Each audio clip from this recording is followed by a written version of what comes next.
You all good up there, Michael? Okay, at this time we have tight ends coach, Michael Nysewander. Questions for Coach? Greg? So, Michael, start with just your tight end position. What do you see out of that group? You know, right now there's a lot of competitiveness, which is good. That's what springs, we're trying to create a lot of competitiveness. And really, I'm looking for guys to separate, and they're making it hard on me because they're really all competing really well and mixing in there with different groups, going with the ones, twos, threes, kind of mix them in and not worried about what group they're with, but just going out there and competing. So it's been really good. I've been really pleased with their effort and attitude and all that. So You get a variety of the skills, it looks like, within that group. Are there some that can do everything that you want, or are they sort of specialized? This guy's more pass catcher, this guy's more blocker. How does it work there? Yeah, especially with our offense and how we do it, we really ask a lot out of those guys. Line up out there like a receiver, line up in the core, and ask them to block or ask them to block on the perimeter. So when we got here, part of it, some of the guys were recruited to a different type system, but really they've all done a good job of trying to adapt. And then obviously we brought some guys in that we thought could do it. But they've really been doing, all of them have been doing a really good job. Some of them are not necessarily used to doing some of the things we're asking them to do. But right now I haven't seen any of them that can't do anything we're asking them to do. So it's been good. We asked those guys to be a jack of all trades, and they've really done a good job. To his question, does that so you don't tip off plays? You want guys that are versatile, so you got a run blocking tight end or a pass catching tight end attached or whatnot? I think that's a plus of it, but really what for us is because we're trying to play so fast, we don't want to substitute. If we substitute, it gives the defense a chance to substitute, so then we're slowing down. But so we'd like a guy at the tight end position that, if we're running the ball 3 plays in a row, can get in there and add an extra hat to the run game and block. Or if, we want to run 4 vertical routes, have a guy that's athletic enough to do it and widen them out. So I think it starts just like everything in the offense. It starts with speed and our tempo and trying to go fast. And then of course there's some pluses to different matchups and things of that nature. How about multiple tight ends? This is a multiple tight end league. A lot of teams use that, get those extra gaps. Is that something that's a possibility with what you got? Yeah, so I was with Coach at Jacksonville State the last 2 years, and Coach is obviously one of the best play callers that's been around for a really long time. So he's really good at utilizing the personnel that we have. So, for instance, our first year at Jack State, we were 11, a little bit of 12, and some 10 personnel. Last year at Jack State, because we had the guys that could do it, we actually got into like 13 personnel. So we had 3 tight ends in there, which always fires me up. The more tight ends, the better. I'd like to play in 14 personnel. But so, yeah, I think so. So, but yeah, I think it goes back to, if we got guys that are capable and can do it, Coach is going to put the best 11 on the field, which has really been nice to work with, because it's not, he's not stuck into, well, I got to be spread, or he plays the best guys and whatever they can do. So yeah, to that end, because you have been with Rod for a while, he talked at the beginning of spring, almost saying that the tight end situation that maybe I had, 20 years ago is not going to be the same. There could be more pass catching tight ends, like kind of tipping off that he's transitioned his offense over the years as well to what fans maybe would expect. What have you noticed from the progression of even time you've been with him on how he's used the tight ends? And right. I know you don't want to tip anything off, but do you think there's maybe going to be more use from the tight ends that's going to surprise some fans? Well, like I said, I hope so, because that means my guys are in there. But the one thing I've noticed, or working with Coach Rodriguez, is like at Jacksonville State, I actually coached the slot receivers and the tight ends, and so I think it all kind of started back in the day when Coach was calling offense. It all kind of started from those slot receivers, and so some of the times he really looks at the tight end as like a slot receiver. So that was the biggest adjustment for me, having like a fullback and a tight end background, was understanding all the routes that we want those guys to run, and how he kind of calls the offense. He really a lot of times looks at those guys as just another slot receiver. And then up here, obviously now just coaching the tight ends, but we ask those guys to do a lot of the stuff in the pass game that a typical receiver would do. So that's been the biggest thing. Kids that you've inherited, what's been their biggest adjustment to you guys and your system? Yeah, I think just the speed, and I don't think that's just the tight ends. I think I mean, for coaches too, when I first started working with Coach Rodriguez, the biggest adjustment is the tempo and how fast you're going. Because a lot of people, especially now in college football, talk about how fast they go, but not really going fast until you go Coach Rod fast. You know what I mean? So I think that was the biggest thing, is just the adjustment of how we practice, the up tempo. And then, when you're in there in a series, there's not a whole lot of time to rest. You got to be really conditioned and go. So Are they getting lined up? I think so. Yeah. They've been really good, and I think the way spring's kind of set up, it's nice, especially for a new staff, because you've got those extra days in between to really coach the details of stuff. So, it's not like you're practicing Monday, Tuesday, Wednesday, Thursday, Friday. You got those days in between. So, assignment-wise, like I said, they've really attacked it head on and have been really conscious of trying to get the details and get it down. So, they've done a good job. Coached one of these tight ends previously at Jacksonville State with Jacob Barrett, so he's coming closer to home. Does he have an advantage because he knows the system a little bit, and what's he done so far?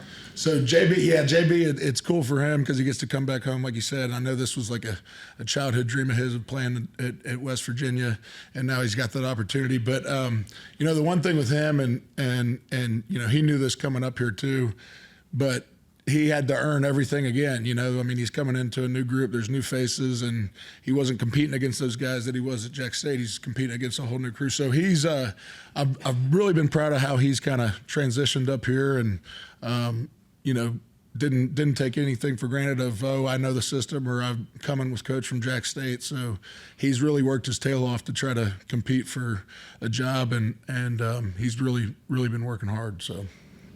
With recruiting, Rich has talked about, sending you guys to areas What are those areas? Yeah, so I'm funny enough, I actually was born in Pittsburgh, but I'm a southeastern guy. My dad's from Pittsburgh, but moved to Alabama before I was 1. So, and then played my college ball at Alabama, and have worked at Ole Miss and Jacksonville State and Sanford, which is all kind of in that Alabama, Mississippi, Florida region at FAU. So.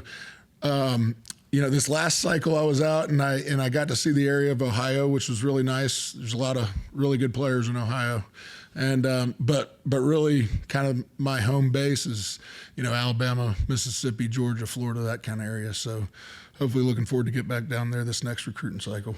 You got a good story on how you got hooked up with Rich, or is there? Yeah, it's funny because during the interview process at Jacksonville State, we went through the interview and all this stuff, and Dusty Rutledge, the chief of staff, was on the call, and the interview was kind of over, but Dusty said, Nice, what, you know anything about Coach other than this job or whatnot? And me growing up in Alabama, the first time he was here, I remember when I was like 11 years old, I'd go to bed, I'd say my Hail Marys, and then I'd pray Rich Rodriguez would be the head coach at Alabama next. And so I told him that during the interview, and he started laughing. He's like, yeah, and I turned it down, and the guy that took it now's got statues outside the stadium. So, yeah. So that was kind of, but no, I've obviously growing up in a very rich football rich type of the country, I've always followed Coach Rodriguez, and like I said, I used to pray he'd be the head coach at my alma mater. So, the guy that was the head coach that you played for obviously has West Virginia ties. Give us some Nick Saban stories, and did he ever talk about being from West Virginia when you were there? Yeah, it's funny because him and Coach Rodriguez are very similar in my opinion. Just like, I think it's kind of that blue collar West Virginia type feel, and.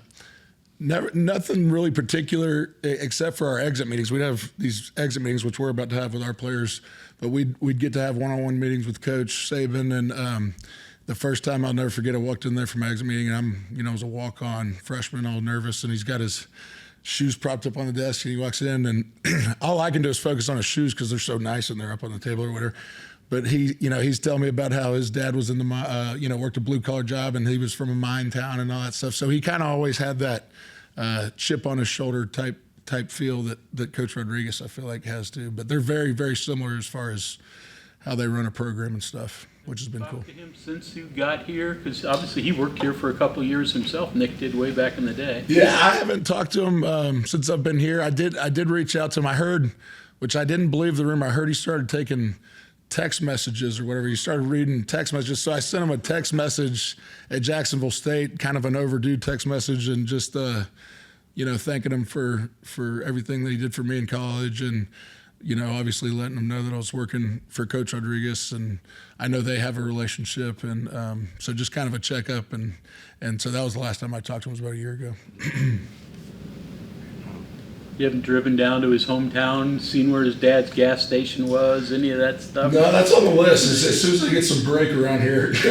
But I want to see. There's a lot of really cool stuff I've heard about the state, especially some outdoor stuff, and my wife and I and my family are real excited to get out and kind of see what West Virginia's about. So. Did you handle January here? I mean, Alabama guy, this January had to hit you hard. Yeah, that was a lot of snow. I was not prepared. I'm a big flip flop guy, so I was walking around in flip flops in the snow and almost got frostbite bitten. So that was a hard adjustment for sure. You mentioned how tight end position can kind of intertwine with wide receivers, inside receivers, situation coaching, and what you did at Jack State. What's your relationship with the new inside wide receiver coach that just came aboard, because it was going to be Blaine for a minute, right? And then even Ryan leading the receiver room overall. Yeah, so I got. It's funny. I worked at Ole Miss. Ryan, as a graduate of Ole Miss, worked at Ole Miss when Coach Rod was there. He's been with them probably the longest. But I got to. We just missed each other at Ole Miss. They were leaving when I was coming in, but I knew of them, and then obviously I got to work with them at Jack State, and Coach Bradley and Coach Garrett have actually. They've got a connection from back in the day. So I had met Logan before. I never worked with him, but heard a lot of really good things about him. And then Coach Garrett, like I said, he really helped me kind of, like I said, when I was at Jack State and having to learn the receiver part of it and stuff. Coach Garrett really kind of helped me transition and learn that type of the offense. So we've been really close and continue to be really close. So To Greg's question about Coach Saban, obviously he was successful because he had great players. But beyond that, what made that program, in your opinion, successful, and what makes up a successful program?